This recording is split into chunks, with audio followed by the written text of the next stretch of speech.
Guys, do you remember the 2014 Olympia?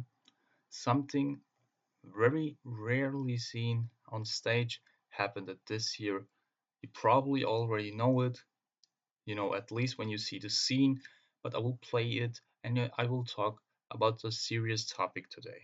You see the roundness in the muscle from the shoulders to the chest. Oh, wow. Here we go.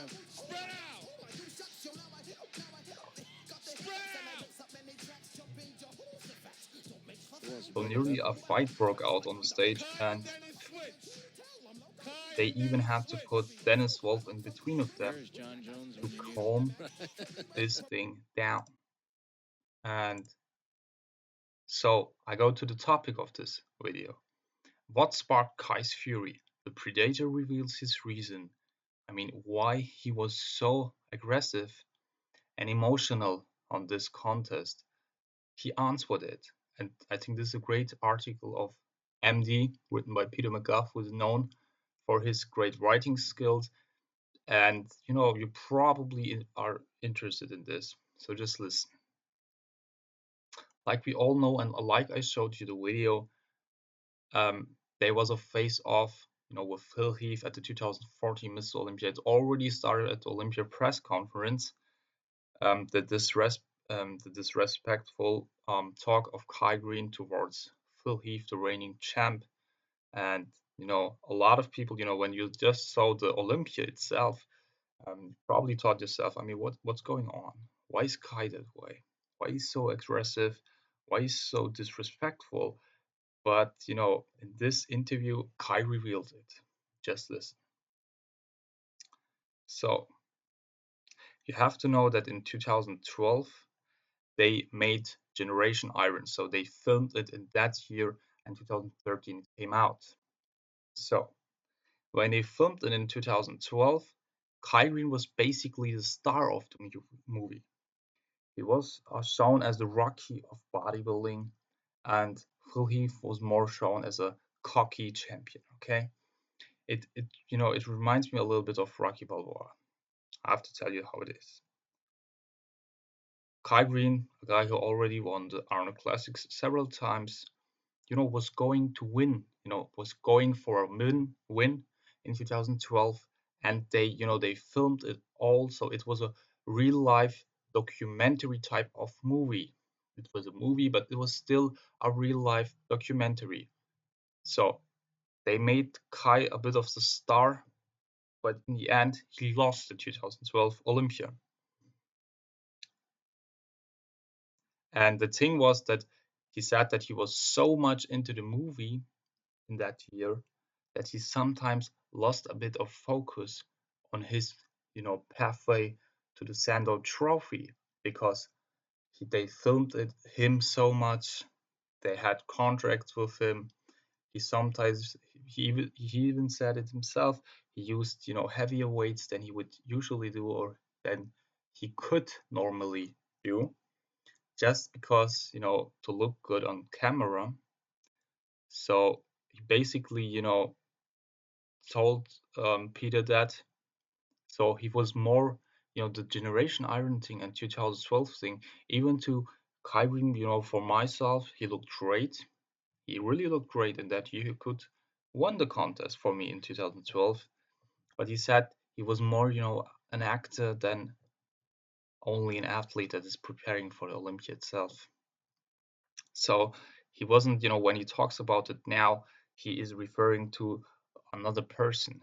He doesn't see himself when he remembers this whole thing. So he was basically the star of the movie, but because it's not a scripted movie like in Hollywood, it's not like Rocky Balboa, even to Rocky lost the contest too. Um, he lost the contest in 2012, and he came home to his wall apartment. And of course, the guy who was full of energy, doing all these things, he was very emotionally, broke. And like we all know, Kai is a very emotional person. Kai is nobody that we never saw crying, even on stage. When he won his Arnold Classic, for example, his first time especially, he cried. or at this time when he didn't do the 2015 Olympia. So for him, the loss in 2012 was very, very severe because when the movie came out 1 year after, the Olympia 2012, of course he watched it, all the premieres, all the, red carpet things. He said, "You sat in the theater feeling embarrassed, ashamed, and angry, and then you hear Phil Heath and his entourage laughing at certain scenes. You was in, so Kai Greene was in.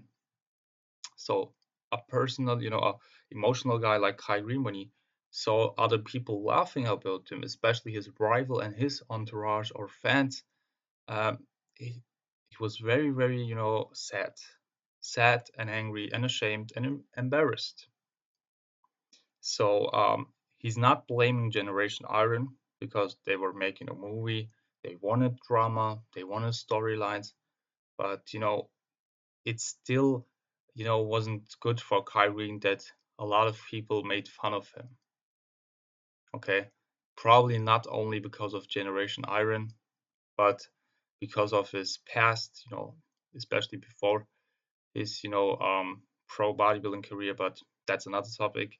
So after that premiere, 1 year in 2013, the headline is "A Year of Living Furiously." So he was, is his was really, the focus of him was the focus of his rage. He told himself that it will never happen again, that Phil and his fans or any other person will make fun of him. So after that premiere in the theater, he said that he went to the nearest gym in tears and was, training himself brutally. And he even told himself that he's going to accept death before he's allowing the opportunity of somebody laughing at him again. So this was a really, milestone in his career. Emotionally, of course, a sad milestone, even though the second place at the Olympia is the best after first, but he wasn't going for second place. So when the 2013 Olympia came up, it was only 7 days after the Generation Iron premiere, and you know he was holding his rage into himself.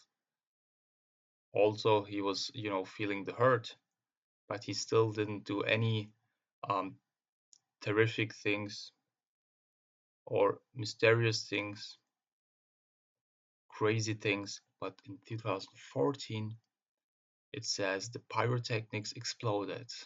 I already showed you the scene in the intro, and then he was at this stage at 2014 Olympia.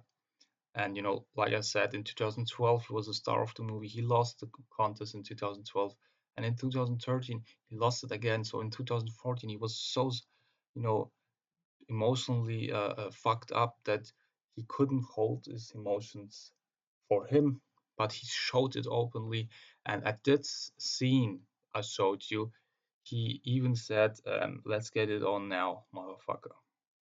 So Kai was really, rude, insulting because of his, lacking of controlling his emotions. So he taught himself, in 2014, he thought that he had the contest. He would do it again. And while he was thinking that, not again, he would do it the first time at Olympia. And while he was thinking that, um, he was acting like a little bit arrogant, a little bit um, emotionally broke, and the things happened how they happened. And in the end, at the outro, Peter said it great because Peter said, "You have no need to feel inadequate.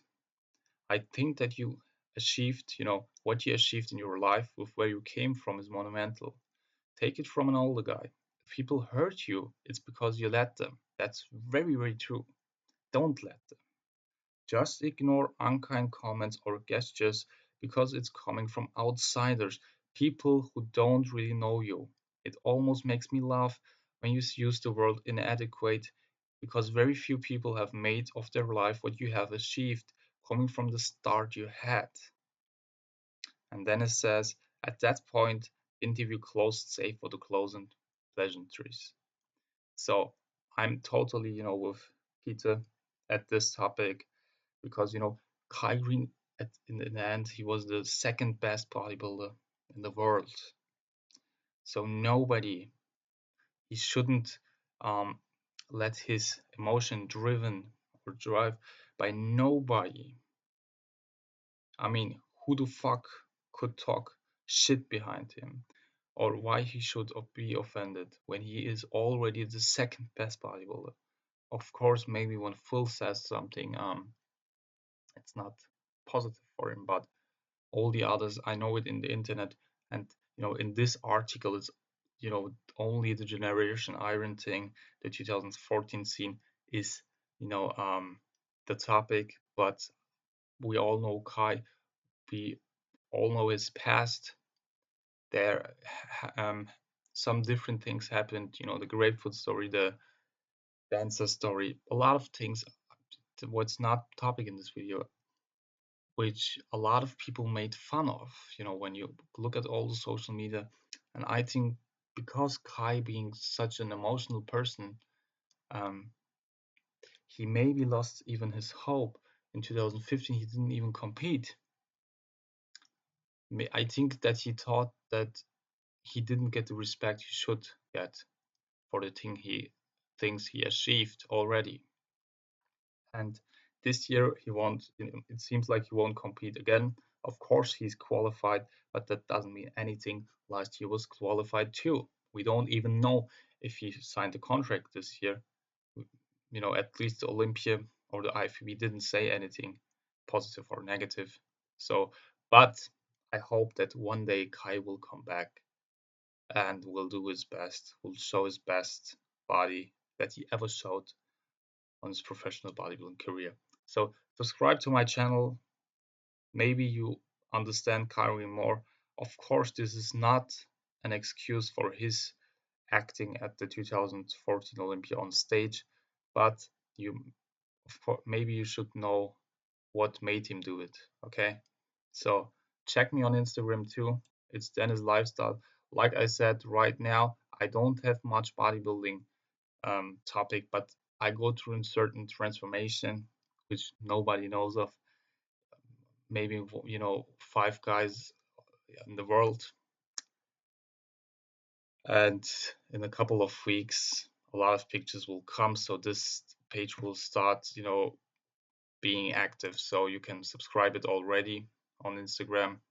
Maybe when I see the interest, I can, of course, make more YouTube announcements, things like that. And my camera arrived, my webcam arrived, and soon I will make live streams. So stay tuned, subscribe to get informed and to get a message when I do the live streams. Bye.